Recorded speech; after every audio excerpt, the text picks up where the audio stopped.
5 कंपनियां अपनी पुलिस की हेल्प के लिए भेजी है और पुलिस के जहां उन्होंने डिप्लॉय किया वो उन्हीं के साथ। सर किस तरह की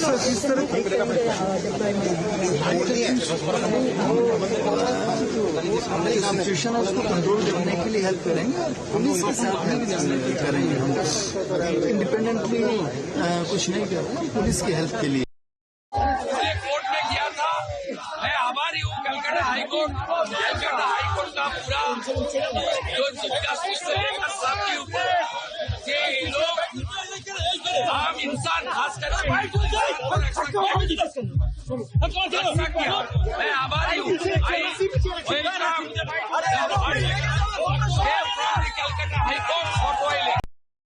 मुर्शिदाबाद जिला को बंगाल से अलग करने की साजिश हो रही है। हिंदू मोहल्ले में आगजनी तोड़फोड़ हो रहा है और हिंदू मारे गए हैं और पुलिस के डीजी बोले कुछ नहीं। बंगाल में हिंसा का क्या कोई कम्युनल कनेक्शन है? क्या बंगाल में इस तरह बवाल चलता रहेगा? और इस पूरे मामले में क्या है बंगाल सरकार की सफाई, वो इस रिपोर्ट से समझिए।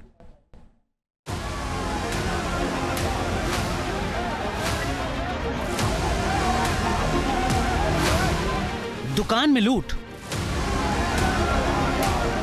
सरकारी कार्यालय में तोड़फोड़,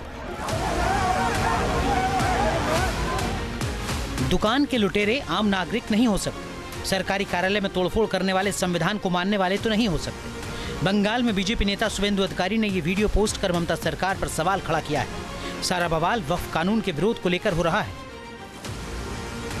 सवाल है कि बंगाल में हिंसा किसके इशारे पर हो रही है?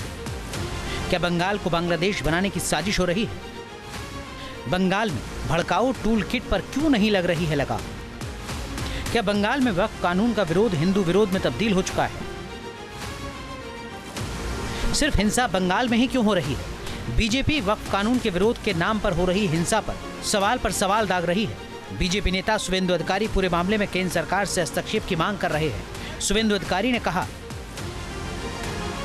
कि बंगाल में आर्टिकल 355 लगा देना चाहिए। इसके साथ ही शांति व्यवस्था बनाए रखने के लिए सेना और सुरक्षा बलों को उतार देना चाहिए। मुर्शिदाबाद में हुई हिंसा को बीजेपी साजिश बता रही है। बीजेपी का आरोप है कि हिंदुओं को राज्य से भागने पर मजबूर किया जा रहा है। मैं बार बार कह रहा हूं, जब रक्षक ही भक्षक हो जाए तो कहा गया है जब मांझी ही नाव डुबोए तो फिर कौन बचाए। ये ममता बनर्जी बंगाल की सरकार की मुखिया हैं। उनके लिए केवल मुसलमान ही नहीं है वोट बैंक, उनकी जिम्मेदारी है हिंदुओं की भी रक्षा करें। मुर्शिदाबाद की घटना दिखा रहा है कि बंगाल से अब हिंदू पलायन करने को मजबूर हो रहे हैं। ये कह दें ममता बनर्जी, क्या बंगाल का हिंदू बंगाल छोड़ दे उनके रहते? मुर्शिदाबाद हिंसा को लेकर बीजेपी नेता शुवेंदु अधिकारी का दावा है हिंदू बिरादरी के 2 लोगों की हत्या की गई है। बताया जा रहा है कि मारे गए दोनों लोग पिता पुत्र हैं। बीजेपी का कहना है कि बंगाल का पूरा सिस्टम ध्वस्त हो चुका है। पुलिस की तरफ से कोई कदम नहीं उठाए जा रहे हैं। पुलिस कुछ नहीं कर रही है। पुलिस चुपचाप बैठी रही है ममता बनर्जी के निर्देश से, और ममता बनर्जी बांग्लादेश बनाने की कोशिश यहाँ पे कर रही है। हिंदुओं को डराने के लिए कोशिश करे। हिंदू समाज सालों से, हजारों सालों से लड़ती आ रही है, लड़ेंगे। आप लोग दिल्ली के साथ पूरा बात हो रहा है, सब गृह मंत्री जी को सब मालूम है। बंगाल जल रहा है। बीजेपी का आरोप है कि ममता सरकार तुष्टीकरण का रिकॉर्ड कायम कर रही है। शांति कायम करने की जगह ममता का फोकस 16 अप्रैल को नेताजी इंडोर स्टेडियम में इमामों के साथ बैठक पर है।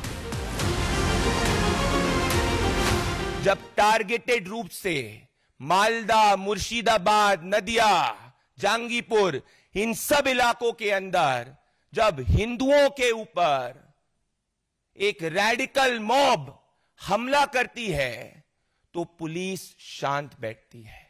जब पुलिस के ऊपर भी पथराव होता है तो पुलिस शांत बैठती है। जब बीडीओ ऑफिस के ऊपर भी हमला होता है तो पुलिस शांत बैठती है, क्योंकि पुलिस को पुलिस मिनिस्टर ममता बनर्जी का इंस्ट्रक्शन है कि वायलेंस होने देना चाहिए।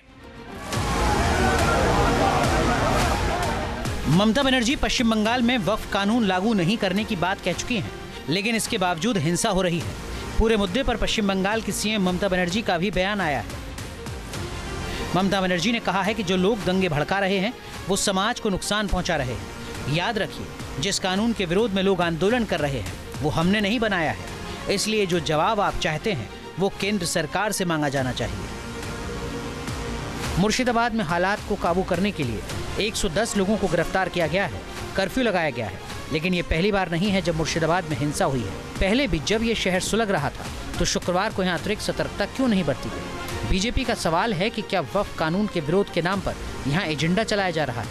ममता सरकार से जवाब मांगा जा रहा है, लेकिन पूरा का पूरा शासन तंत्र मौन है। Team news nation.